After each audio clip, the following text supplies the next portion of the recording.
ये कहानी है साल 2014 की, जब योगेश एक मोबाइल की दुकान में काम करता था। अरे ये क्या भंगार मोबाइल बेच रहे हो? हैं? 2 हफ्ते पहले ही यहाँ से लेके गया और अब ये बंद हो गया है। सर ये चाइना का फ़ोन है, इसकी कोई गारंटी नहीं होती। अरे कम से कम 2-3 महीने तो चलना चाहिए ना। सॉरी सर, हम कुछ नहीं कर सकते। योगेश को कस्टमर्स का सोचकर हमेशा बुरा लगता। एक बार वो अपने मालिक के पास गया। सर, हम जो चाइना का मोबाइल बेचते हैं उससे कस्टमर का बहुत नुकसान होता है। तो होने देना, हमें क्या, हमें अपना मुनाफा मिल रहा है ना, और कस्टमर को भी सस्ती चीजें चाहिए, और तुझे भी अपनी सैलरी समय पे मिल रही है ना, तो फिर तू इतना सोच क्यों रहा है? जाओ। योगेश के मालिक ने उसकी एक बात नहीं सुनी। योगेश को ग्राहकों का नुकसान अच्छा नहीं लगता था, लेकिन उसे नौकरी की भी सख्त जरूरत थी। ये रोज रोज के कस्टमर्स की कंप्लेंट सुनकर योगेश परेशान हो गया था। उसने सोचा वो क्या कर सकता है। योगेश ने हिसाब किताब शुरू किया कि उसके पास कुल मिलाकर कितने पैसे हैं। अगर गांव की जमीन बेच दूं तो पूरे 1 लाख हो जाएंगे। इतने में तो मैं खुद की छोटी सी दुकान शुरू कर सकता हूं। अब बस योगेश ने निश्चय कर लिया कि वो नौकरी छोड़कर खुद का व्यवसाय डालेगा। हेतल, मैं सोच रहा हूं अपनी खुद की दुकान खोल लूं। क्या जरूरत है? इस नौकरी से भी तो अच्छे पैसे आ रहे हैं ना। पैसे तो मिल रहे हैं, लेकिन अच्छा नहीं लग रहा। लेकिन अगर दुकान चली नहीं तो? दुकान को तो चलना ही है। योगेश की पत्नी हेतल नौकरी छोड़ने के खिलाफ थी, लेकिन योगेश का निश्चय दृढ़ था। योगेश ने जमीन बेच दी और उन पैसों से एक छोटी सी मोबाइल की दुकान शुरू की। योगेश ईमानदार था, वो सिर्फ अच्छा सामान रखता था। लेकिन क्योंकि उसकी दुकान छोटी थी, इसलिए ज्यादा ग्राहक वहां ना आकर बड़ी दुकानों में जाया करते थे।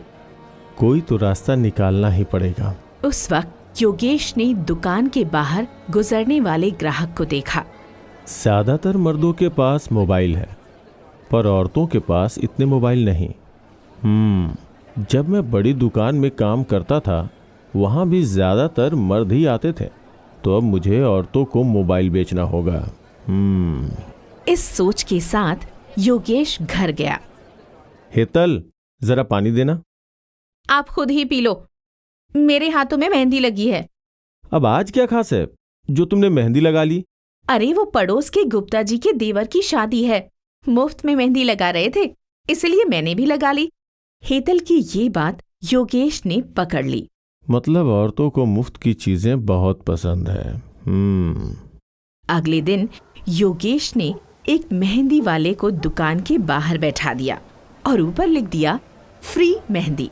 धीरे धीरे औरतों की भीड़ बढ़ने लगी और मेहंदी लगाते लगाते वो योगेश की दुकान में रखे हुए मोबाइल्स भी देखने लगी। अब योगेश की दुकान में औरतों के कदम पड़ने लगे और धीरे धीरे उसकी बिक्री भी बढ़ने लगी। योगेश की ये योजना काम कर गई। फिर योगेश ने और बहुत सारी योजनाएं बनाई। मोबाइल के साथ साड़ी फ्री, सेल्फी स्टिक 19 रुपए में। ऐसी मार्केटिंग की वजह से योगेश की दुकान औरतों में फेमस हो गई। 1 साल में योगेश ने नई बड़ी दुकान शुरू की। उसने अपने प्रमोशन जारी रखे। वो ग्राहकों को अच्छा मोबाइल बेचता था, इसलिए उसके ग्राहक उसी के पास वापस आते थे। ऐसा करते करते योगेश टेलीकॉम एक कंपनी बन गई, जिसकी 10 ब्रांचेस थीं। योगेश टेलीकॉम में हर त्योहार बड़े उत्साह से मनाया जाता था। योगेश ने अपने एम्प्लॉयज को बहुत अच्छी ट्रेनिंग दी। उसके सारे एम्प्लॉयज ग्राहकों से बड़े अच्छे से बात करते। धीरे धीरे योगेश टेलीकॉम एक मल्टी मिलियनेयर कंपनी बन गई, जिसकी दुकानें शहर के हर हिस्से में थीं। एक पत्रकार ने योगेश को पूछा, आपकी सफलता का राज क्या है? कस्टमर। कस्टमर्स? कस्टमर किंग है। अगर आप कस्टमर के साथ निष्ठावान रहें तो आपको सफलता हमेशा मिलेगी। लेकिन सर, आपने तो बिजनेस दुनिया में तहलका मचा दिया। आपकी बिजनेस स्ट्रैटेजी क्या है सर? कोई खास नहीं, बस कस्टमर्स की नजर हमेशा हम पर रहे। आप बाकी बिजनेसमैन को कोई मैसेज देना चाहेंगे? सिर्फ यही कि कभी किसी के साथ धोखा ना करें। योगेश की सफलता का कारण है उसकी अच्छाई और ईमानदारी। इसीलिए कहते हैं, कर भला तो हो भला।